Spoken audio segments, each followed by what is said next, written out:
Bienvenue. Dans le monde du développement logiciel, on se pose souvent la même question. Comment on fait pour vraiment garder la main sur nos outils et sur nos propres projets? Au fond, c'est une question d'indépendance, de souveraineté numérique. D'ailleurs, posons-nous la question simplement.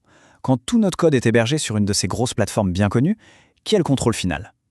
On voit bien que cette dépendance, elle peut poser problème pour la liberté, la confidentialité et même pour la pérennité de nos projets. Et c'est justement là qu'intervient Forjo. Alors, qu'est-ce que c'est? C'est ce qu'on appelle une forge logicielle. En gros, une plateforme tout en un qui fournit les outils nécessaires pour développer.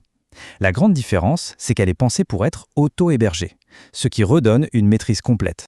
Ce qui rend ForgeJo vraiment intéressant, ce sont ses principes fondateurs. L'outil est fait pour être simple à mettre en place, performant et, bien sûr, tourné vers la collaboration. Mais son engagement le plus fort, c'est cette promesse, être et rester un logiciel 100% libre qui est porté par une communauté indépendante. Bon, regardons un peu ce qu'il y a sous le capot. Il faut bien comprendre que Forjo, ce n'est pas juste un endroit pour stocker du code. Non, c'est un véritable environnement de travail, conçu de A à Z pour que les équipes puissent collaborer efficacement. Et là, on a un bon aperçu de la boîte à outils. On retrouve tout ce qu'il faut.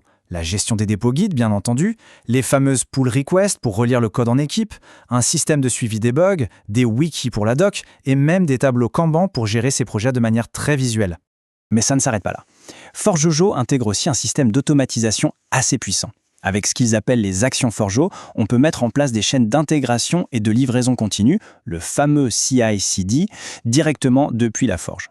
C'est un peu comme avoir sa propre usine de montage automatisée pour son code. Un gain de temps et de fiabilité non négligeable. Ok, on a vu les fonctionnalités. Mais ForgeJo, c'est bien plus qu'une liste d'outils.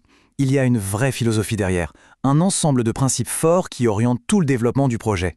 Et là, le contraste est saisissant. D'un côté, on dépend d'une entreprise externe, avec souvent des briques logicielles propriétaires et une consommation de ressources assez élevée. De l'autre, avec ForgeJo, on a le contrôle total. Un profil technique super léger, un logiciel entièrement libre et le respect de la vie privée est intégré dès le départ, ce n'est pas une option. Ce chiffre, 100%, c'est vraiment la pierre angulaire de Forjo. C'est un engagement ferme et définitif à rester un logiciel entièrement libre, sans aucune partie propriétaire cachée. Et cette promesse, elle est garantie par une gouvernance communautaire qui est pilotée par l'association à but non lucratif Codeberg EV.